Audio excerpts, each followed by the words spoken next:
muy buenas tardes entonces a todos los queridos hermanos que nos siguen.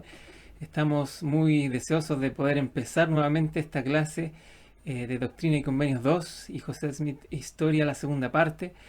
Como pueden ver aquí, lleno de elementos, porque es una clase con mucha variedad y mucho contenido. Quise sintetizarlo de una manera muy práctica para que pueda ser visualmente recordado y podamos aprender en este esfuerzo. Nuevamente les doy las gracias a todos y quisiera darle la bienvenida a aquellos que ya se están sumando y siempre indican en los comentarios, ¿cierto? Desde dónde vienen y mucho de lo que hablamos también lo comentan. Siempre son bienvenidos sus comentarios y como siempre digo yo, siempre los leemos. Eh, Ahora mismo a veces respondemos o durante la semana. Muchas gracias por ese feedback que continuamente están dando. Entonces, en esta clase vamos a ver estos elementos que indico aquí. Tienen mucha secuencia cronológica, por eso elegí poner ciertos años a la vez que surgen estos acontecimientos. Entonces, vamos a ir de lleno al año 1823 en el primer intento que le pongo, pero en el fondo también es una primera visita. Y para tener un contexto claro de en qué año estamos, es el año 1823, 3 años después de la primera visión, incluso un poquito más. Entonces, esto nos da a entender que pasaron años y José en esta clase vamos a ver cómo lo describió. Describió sus errores, describió sentirse apenado incluso. Entonces José estaba apesadumbrado y no sabía cómo quizás tener nuevamente una buena relación con Dios. Él se sentía alejado. Entonces, en esa situación es que les expongo esta cita que de hecho está en el manual de estudio de esta semana, ¿cierto? Que inicia mañana. Y el presidente Nelson dice: por lo tanto, mi primera recomendación es que averigüen por ustedes mismos quiénes son en verdad. Pregunten a su Padre Celestial, en el nombre de Jesucristo, cómo se siente Él hacia ustedes y su misión aquí en la tierra. Si piden con verdadera intención, con el tiempo el Espíritu les susurrará verdades que cambian la vida. Escriban esas impresiones y repásenlas a menudo y cíñanse a ellas al pie de la letra.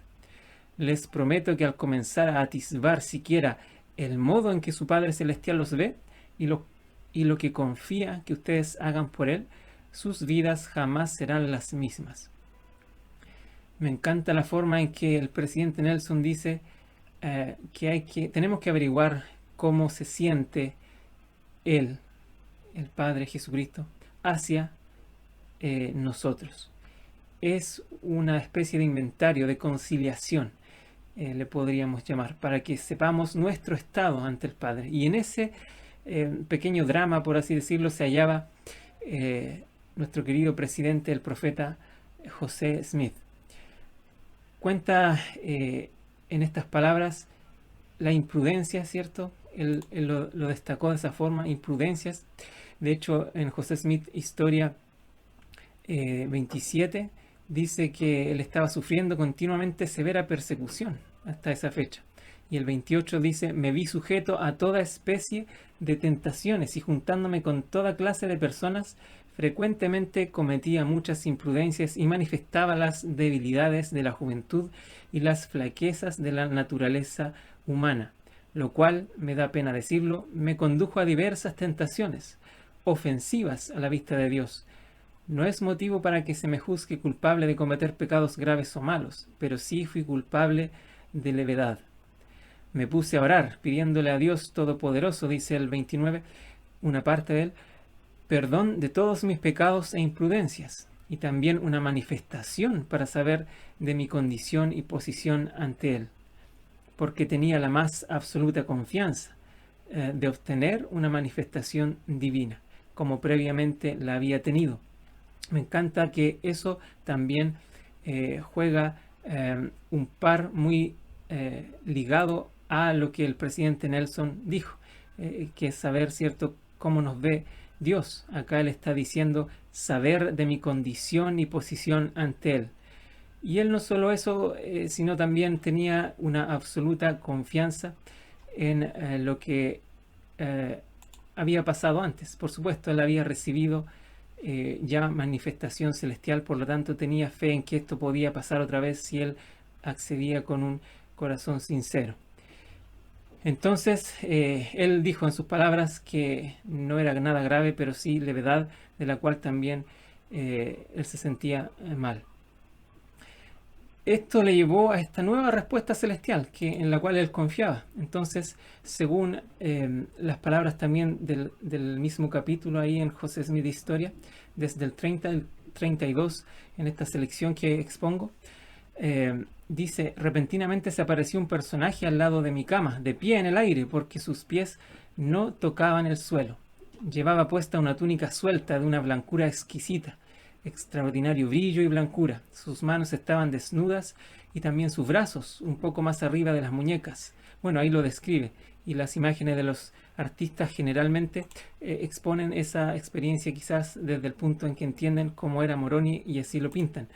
El 32 dice: toda su persona era gloriosa más de lo que se puede describir, y su faz era como un vivo relámpago. El cuarto estaba sumamente iluminado, pero no con la brillantez que había en torno de su persona.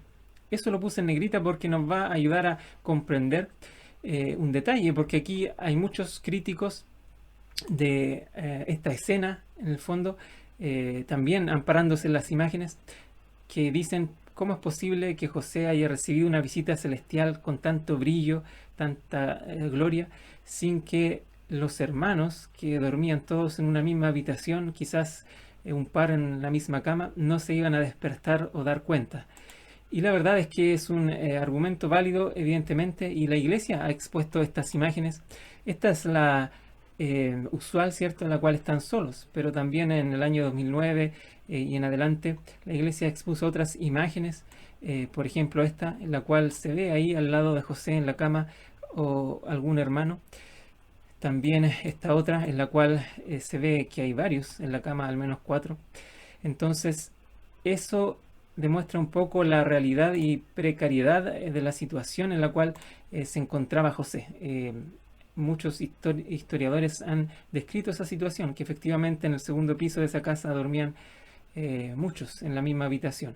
Ahora, el punto está en considerar por qué están criticando esto, porque la verdad es que si Dios fue posible en la antigüedad de hacer caer un sueño profundo a pueblos enteros mientras había un ajetreo terrible, o si incluso han sucedido visiones como la de la sección 76, en donde posiblemente hubo otros, pero no veían la visión, sino solo José y su compañero. Lo mismo con Pablo, lo veíamos la semana pasada. Algunos no oían, según un relato, no oían nada de la voz o no veían con quién hablaba Pablo. Entonces, si Dios es capaz de hacer todo este tipo de milagros, ¿por qué pensar en un detalle tan, yo diría, bueno, si bien es válido el detalle, no es relevante para lo que el Señor es capaz de hacer? No debería ser una piedra de tropiezo para ninguna persona el pensar en una pregunta tan básica y sencilla, porque el Señor efectivamente obra milagros muy, muy grandes. El mensaje central de Moroni, al final, después de su aparición, ¿cierto?, sabemos que fue este, y lo resumo en algunos puntos. Le habló de un libro en plancha de oro oculto, también de otros objetos como el pectoral con el Urim y Tumim, y le citó ciertas profecías y escrituras de Isaías, Joel, Malaquías, Hechos, y en las palabras de José muchas otras escrituras más. Lo relevante aquí también es que durante esta conversación, que duró toda la noche, porque él dice que al final de irse Moroni, después de una tercera ocasión en la misma noche, cantó el gallo, ¿cierto? O sea, duró toda la noche. También se explica en los manuales y en la historia en general, en los diversos relatos, que el Señor le explicó que vendría pronto, perdón, que Moroni explicó que el Señor vendría pronto y que la familia humana no cumpliría el propósito de su creación. Y aquí escuchen bien, la familia humana no cumpliría el propósito de su creación a menos que antes se renovara el antiguo convenio de Dios. Entonces lo que dijo Moroni es que Dios le había escogido a José para renovar ese convenio y que si decidía ser fiel a los mandamientos, él entonces sería quien revelaría el registro que se hallaba en esas planchas. Pero me llama la atención sobre ese convenio, porque muchas veces pensamos el antiguo convenio y para nada se refiere a traer nuevamente la ley de Moisés u otros convenios antiguos, sino cuando se habla de este convenio ya se está hablando del Evangelio y que había planeado Dios esta restauración en la cual él sería un partícipe protagonista. También ahí en el cuarto punto puse que las planchas no debían ser mostradas a cualquiera y ese fue un mandato muy estricto, veremos después. Le mostró el lugar en la mente, que grandes juicios que vendrían sobre la tierra, ¿cierto? Grandes juicios, lo puse en amarillo para poder indicar que eso fue lo que Moroni le dijo en la segunda visita en la misma noche, porque después de la primera se fue Moroni, pero José, mientras quedaba absorto y meditando, vino otra vez Moroni y le contó todo nuevamente. Y no solo eso, sino también vino una tercera visita en la cual a todo lo que ya había dicho agregó lo que acá está en celeste, una advertencia bastante personal, que Satanás procuraría tentarlo a causa de la situación indigente de su familia. Esa era la situación. Ahora pasemos al día al día siguiente, el día 22 de septiembre de 1823. Trató de trabajar José, ¿cierto? Pero estaba débil. Con respecto a eso, el libro Santos, de verdad que les pido que lo lean porque hay historias muy bonitas que les van a encantar, que hablan de todo lo que sucedió. No se puede tratar en 20 minutos. Agrega entonces algo interesante a esa historia. Las palabras que Moroni le dijo la noche antes de salir a trabajar y que no están en José Smith Historia, pero siguen siendo igual de válidas. Santos es un libro oficial de la iglesia, documentado con las fuentes disponibles y verídicas que hay. Ahora bien, José, ten cuidado, le dijo. Cuando vayas a obtener las planchas, tu mente se llenará de oscuridad y por ella pasará toda clase de mal para evitar que guardes los mandamientos de Dios. Entonces también el manual agrega que a fin de que José entonces recibiera mayor apoyo, Moroni le invitó a contarle a su padre acerca de las visiones y que él creería las palabras. Le prometió que su propio padre le iba a creer las palabras. Sin embargo, a la mañana siguiente, José no dijo nada en cuanto a Moroni. Aunque sabía que su padre también le iba a creer, no le dijo nada. Sin embargo, Alvin notó ese cansancio, que José no podía ir al ritmo de él en el trabajo, que generalmente trabajaba muy duro. Entonces, en base a eso, el padre también le dice que se vuelva a casa. Por eso el segundo punto aquí le pongo de regreso anticipado a casa, se desmaya y al recobrarse un poco ve a Moroni otra vez. Imagínense, una cuarta vez en que Moroni nuevamente le repite todo lo anterior. Moroni le manda a contarle todo a su padre. Y aquí cobra sentido, ¿cierto?, lo que les acabo de contar, porque no le había contado y la noche anterior le había mandado a hacerlo. Va al lugar donde estaban las planchas, que es como lo que aparece acá en la imagen al lado izquierdo de la pantalla. Logró verlas así como los demás objetos, pero evidentemente aún no estaba preparado para sacarlas, para recibirlas. Entonces el problema aquí, como lo expongo aquí en la parte baja de la pantalla, de no estar preparado es porque no tenía la motivación correcta y tenía un leve recién entendimiento del propósito de poder traducir esto. Y ampliando un poco más sobre eso, vamos al detalle de este propósito. Primero, el libro Santos sigue agregando datos muy interesantes, incluso las medidas hay de 15 por 20 de las planchas. Dice que asombrado José se preguntó cuánto valdrían las planchas. Extendió la mano para tocarlas y sintió como una descarga. Eso pasó 3 veces, ¿cierto? Una sacudida que sentía que no podía. En el tercer párrafo dice, ¿por qué no puedo obtener el libro?, exclamó. porque no has guardado los mandamientos del Señor, declaró una voz cercana. José se dio la vuelta y vio a Moroni. En ese mismo instante el mensaje de la noche anterior colmó su mente y entendió que había olvidado el verdadero propósito del registro. Comenzó a orar y su mente y su alma se abrieron al Espíritu Santo. Entonces, desde ahí Moroni le muestra el bien y el mal para que conozca incluso el poder del mal y no lo pueda vencer en un futuro. Las últimas líneas ahí dicen: José preguntó cuándo podría tener las planchas. El próximo 22 de septiembre, dijo Moroni, si la persona correcta viene contigo. ¿Quién es la persona correcta?, inquirió José. Tu hermano mayor. Entonces, ahí tenemos el relato de lo que pasó, ¿cierto? Efectivamente. Ahora, el gran problema y triste problema que surgió es que después, cuando tocó volver, lamentablemente tuvo que ser sin Alvin.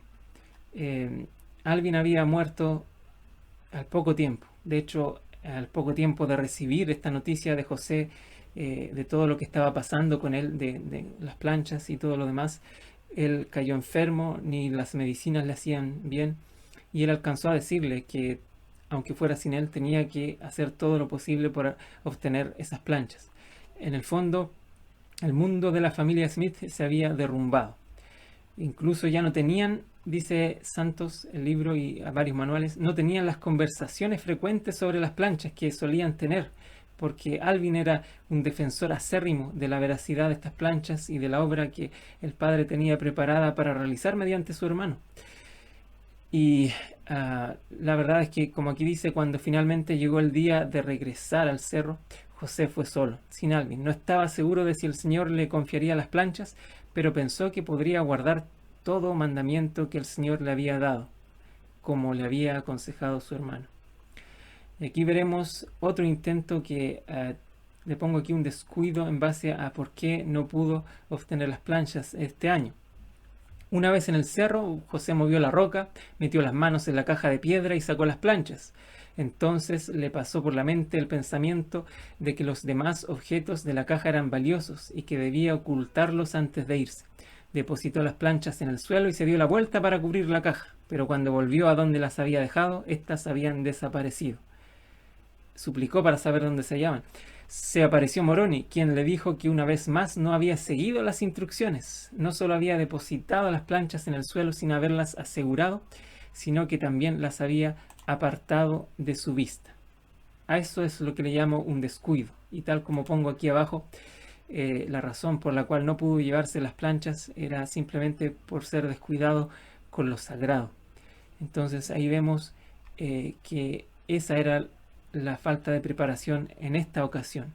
Entonces, en la primera vez era por un propósito incorrecto, porque estaba pensando absorto en la riqueza quizá de las planchas, cosa de la cual tenía que alejarse. Era un mandamiento estricto. Y en esta ocasión fue algo diferente, pero aún así no estaba preparado. Vámonos entonces al otro intento, ¿cierto? 1825, tercer intento, ¿cierto? Segundo año. Y aquí se lee en José Smith Historias, versículo 54. De acuerdo con lo que se me había mandado, acudía al fin de cada año y en cada ocasión encontraba allí al mismo mensajero, y en cada una de nuestras entrevistas recibía de él instrucciones e inteligencia concernientes a lo que el Señor iba a hacer y cómo y de qué manera se conduciría su reino en los últimos días. Lo cual complementa perfectamente con Historia de la Iglesia en el tomo 4, que dice, lo que aparece acá al lado derecho de la pantalla, muchas visitas de los ángeles de Dios, los cuales manifestaron la majestad y gloria de los acontecimientos que habrían de suceder en los últimos días. Entonces, de esa forma fue capacitado por seres celestiales. Y me encanta la frase acá en la escritura que habla de instrucciones e inteligencia. Porque no solo eran las instrucciones, así, haz esto en tal momento, trae a tal persona, etcétera, sino también inteligencia. Y eso todos sabemos que la inteligencia es luz y verdad. Por lo tanto, su capacitación como profeta empezó mucho tiempo antes de organizada la iglesia. Entonces, vámonos al 1826, un cuarto intento. en el cual, para poner un poco de contexto, en octubre de 1825 José comenzó a trabajar para un tal Josiah Stowell. En esa misma época más o menos conoció a Emma. Eh, Josías había contratado a José y también a su padre para que lo ayudara a encontrar tesoros enterrados en su propiedad. Entonces tuvo que ir a trabajar ahí. La leyenda de la época era que habían exploradores mucho tiempo atrás que habían descubierto una mina de plata, la cual explotaron y ahí ocultaron un gran tesoro. Se esparció ese rumor y este Josías estaba empecinado en poder encontrar ese tesoro. Ahí surgió ese también quizás rumor de que José era un buscador de tesoros. Sin embargo, en algún punto también José tuvo que convencer a este Josías de que no buscara más, pues también relacionado con los mandatos que el Señor le dio a José. Eh, entonces, aquí en este intento se habla un poco de la iniquidad. Entonces, en esta ocasión, el intento fue fallido por esta razón. En esta ocasión abandona, le dice el ángel a José, la compañía de los buscadores de dinero. Había hombres inicuos entre ellos. Moroni le dio un año más para adaptar su vida a la voluntad de Dios. Si no lo hacía, nunca se le confiaría las planchas. El ángel también le mandó que viniera acompañado la próxima vez. Era lo mismo que le había pedido al final de la primera visita de José al cerro. Pero debido a que Alvin estaba muerto, José se sintió confundido. ¿Quién es la persona correcta?, inquirió. Lo sabrás, respondió Moroni. José procuró la guía del Señor por medio de su piedra de vidente y supo que la persona correcta era Emma. Y la verdad es que Emma ya la había conocido, y poco después, incluso en el año 1827, el 18 de enero, fue cuando contrajo matrimonio con ella. Entonces este intento fallido fue por la iniquidad ya no tanto en José, sino más bien en su entorno cercano, que eran este grupo de buscadores con los cuales él estaba trabajando. Tenemos diferentes motivos y como se puede apreciar, José ya había aprendido ciertas lecciones. Ya no era quizás la liviandad o la levedad con la que estaba luchando, sino otras cosas, preparando todo lo que iba a venir, porque el hecho de que él tuviera las planchas, como dijo al comienzo y lo mostramos ahí, iba a librar cualquier estratagema por los enemigos de obtenerla, incluso turbas que iban a perseguirle o iban a tratar de buscar, incluso según los registros históricos, las planchas antes que él. Por eso aún cuando llegó el momento de ir a buscar las planchas de verdad, en la vez final, ¿cierto? El año 1827, esto lo resumo muy brevemente, José incluso le pidió a su papá que entretuviera a un hombre, Samuel creo que se llamaba, que habían escuchado que quería fijarse bien cuándo José iba a ir a buscar las planchas para él obtenerlas primero. Entonces hubo toda una planificación, y cuando José estuvo dispuesto a hacerlo y apto para hacerlo fue cuando estuvo preparado. Entonces nos vamos a 1827. Y aquí en la escritura, en el versículo 59 al 60, dice: por fin llegó el momento de obtener las planchas, el Urim y Tumim y el pectoral, el día 22 de septiembre de 1827, habiendo ido al fin de otro año como de costumbre al lugar donde estaban depositados. El mismo mensajero celestial me los entregó. Pronto supe por qué había recibido tan estrictos mandamientos de guardarlos, porque no bien se supo que yo los tenía, comenzaron a hacerse los más tenaces esfuerzos por privarme de ellos. Se recurrió a cuanta estratagema, lo que comentaba recién, se pudo inventar para realizar este propósito. Además, en 1842, acá expongo una parte de las tantas cartas a John Wentworth. El ángel se me apareció 3 veces durante la misma noche y me manifestó las mismas cosas, después de haber recibido muchas visitas de ángeles de Dios manifestando la majestad y gloria de los acontecimientos que sucederían en los últimos días. En la mañana, ya mencionada en esa fecha, el ángel del Señor me hizo entrega de los registros. Eso está en el Times and Seasons de la época. Y nuevamente otro testimonio de la recepción de estos sagrados registros. Es bueno destacar que recibió muchas visitas de ángeles de Dios, es decir, no solo Moroni, él tuvo una preparación del cielo bastante completa.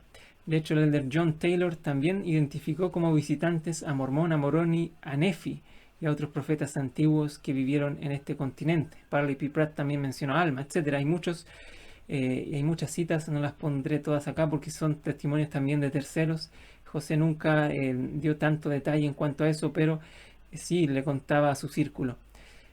Entonces, hermanos, veamos que la preparación de José fue bastante amplia y pudo efectivamente llegar a obtener estas planchas, las cuales él tuvo que cuidar con toda su vida. Llegamos al punto en el cual se habla de las profecías. Y acá hay muchas que se cumplen. Ya habíamos hablado de Malaquías, de Joel, ¿cierto? De Isaías. Quisiera, incluso de Hechos, ¿cierto? De cuando hablaba de que se iba a levantar un gran profeta como Moisés en los últimos días. Pero puse aquí la de Joel. Me pareció muy interesante exponer que la profecía misma de Joel habla de vuestros jóvenes verán visiones, hablando de estos días futuros. Y eso soporta completamente el testimonio de José, el cual fue muy criticado por aquellos estudiosos precisamente de esta época.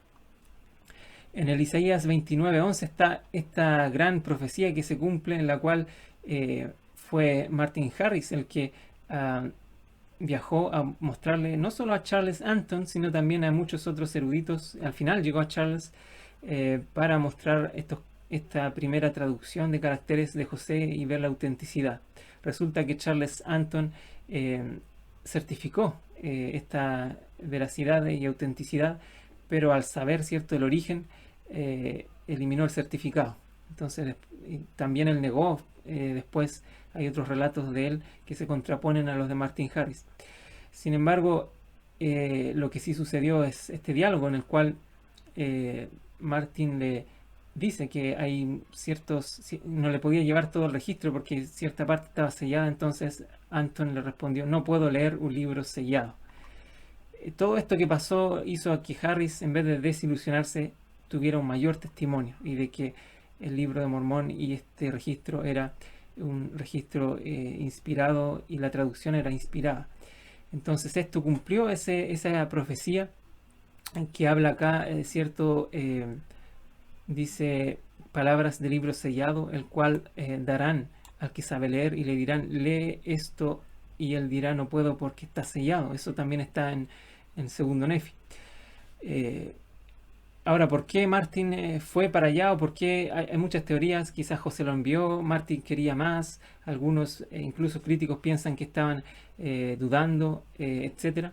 Pero la verdad es que no es para nada duda. Y aquí expongo que cuando el presidente Nelson, esta es una enseñanza mucho más actual, él llegó a ser nuevo profeta. En su primera conferencia en abril de 2018, él relató que cuando enfrentó la experiencia de llamar a sus dos consejeros, él tuvo que primero preguntarse cómo escogerlos. Y él dijo: debido a que sé que la buena inspiración se basa en la buena información, en espíritu de oración me reuní por separado con cada uno de los apóstoles. Después me fui solo a una sala privada del templo y busqué la voluntad del Señor. Es decir, cuando usamos el cerebro, nuestro razonamiento, los conocimientos que hay del ser humano, también estamos facilitando la revelación. No estamos dudando para nada de que Dios no pueda ayudarnos, incluso con estos intérpretes que José adquirió, a traducir todo esto que sería el libro de Mormón. Más bien es señal de usar nuestra inteligencia, que es un don, y nuestra propia agencia. Finalmente llegamos al punto del Doctrina y Convenios 2, que también se trataba, y que es una sección extraída, ¿cierto?, palabras de Morón y a José en toda la historia esta, en la cual le relata, ¿cierto?, versículos de Malaquías que están distintos acá. De hecho, Doctrina y Convenios dice: he aquí yo se revelaré el sacerdocio. Sin embargo, en Malaquías, los últimos 3 versículos del Antiguo Testamento relatan simplemente: yo se enviaré a Elías. Pero acá el versículo 1 de Doctrina y Convenios 2 está diciendo la acción de Elías, no solo que él vendría, sino que revelaría el sacerdocio por conducto de Elías. Bueno, y aquí todos dirán: ¿por qué el sacerdocio? Si fue Juan el Bautista o Pedro, Santiago y Juan.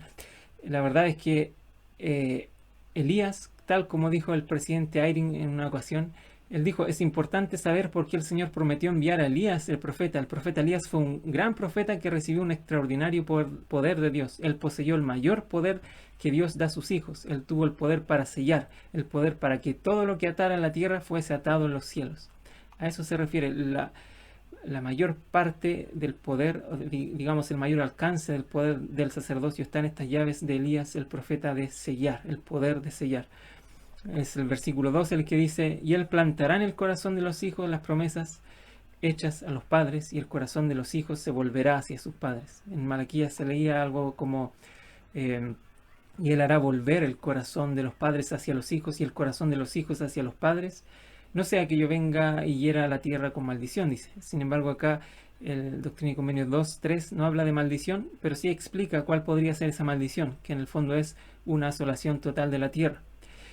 Pero me encanta la palabra plantar, que no aparece en el Antiguo Testamento, y acá sí. Cuando algo se planta, se arraiga, hace que el corazón pueda recibir una mayor fortaleza. Y la palabra volver también me encanta porque me genera un sentimiento de que volver, siempre uno habla de volver, pero hacia atrás o hacia el pasado. Entonces, evidentemente pensamos en nuestros antepasados, pero a la vez cuando yo me vuelvo hacia algo, pongo mi dirección, mi enfoque hacia algo. Y eso me ayuda a entender que estas promesas, a medida que yo puedo realizar estas ordenanzas y convenios que ahora están en los templos, yo voy a poder arraigarme y voy a poder también dirigirme y volverme y estar en un terreno seguro hacia mis antepasados. Y por supuesto, los sucesores míos, de mi linaje, así como de todos ustedes, porque de eso es el Evangelio, de lo cual trata, ¿cierto?, el poder unir a las generaciones y a la humanidad. Entonces, esta visita de Elías, en el momento en el cual también recibieron Moisés, el otro Elías, ¿cierto?, y también la visita misma del Señor, fue un evento trascendental y un evento que me ayuda a sentir que la restauración sigue siendo continua, como decíamos en la clase pasada. Proceso tras proceso, el Señor preparó a José con diferentes cosas que él iba a recibir. Yo les dejo mi testimonio. Sé sin duda alguna que José Smith es el profeta de la restauración y que Jesucristo mismo guió este proceso, lo preparó mediante sus santos ángeles, en particular el profeta Moroni. Sé sin duda que si estudiamos todas estas cosas, incluso detalles que les invito a ver en el libro Santos, en el libro Revelaciones en Contexto, en los libros históricos de la Iglesia, que muchas veces están más en inglés que en español, pero si hacen los esfuerzos por llegar a esas fuentes y estudiar más, aun cuando piensen que se encontrarán con cosas difíciles de entender en el pasado, yo sé que van a obtener un mayor testimonio. Yo les comparto que es verdad porque yo lo siento, y a medida que estudiamos este año Doctrina y Convenios, sé que nuestro testimonio de la restauración será muy poderoso, tanto en mi caso como en el de ustedes, y lo comparto con mucho amor en el nombre de nuestro Señor Jesucristo. Amén.